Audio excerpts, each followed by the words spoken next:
If you're a governor in the north or a leader in the north, and if you are seen as normal in the sense that you continue to do what your predecessors have been doing the same thing which has been normalized, then there's something wrong with you. You are part of the problem. The real change in the north will come from the mavericks, those who are considered mad people, because you look around and you have to say, if this is the way we have been doing things, and this is where we have ended up, maybe we need to do things differently. If we have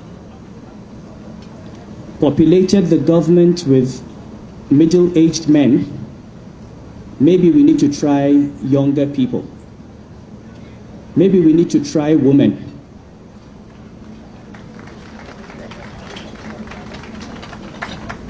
If we have spent our time and our money on physical infrastructure, maybe we need to invest more in the education of our children.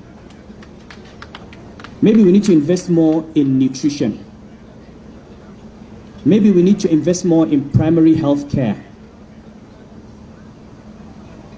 And the truth is, if you look at what Nasser is doing in Kaduna with 40% of his budget in education, that is the only thing that is going to save the North. And I know that when we say these things, they don't go down well. We've been saying this for 20, 30 years. If the North does not change, the North will destroy itself. The country is moving on. Quota system that everybody talks about must have a sunset clause. The reason people like Nasser stand up and they're nationalists is that you don't have any sense of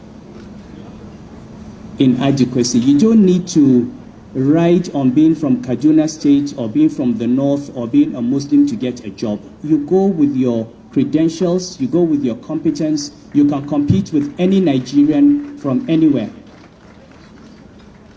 We need to get our northern youth to a point where they don't need to rely on being from a part of the country to get a job.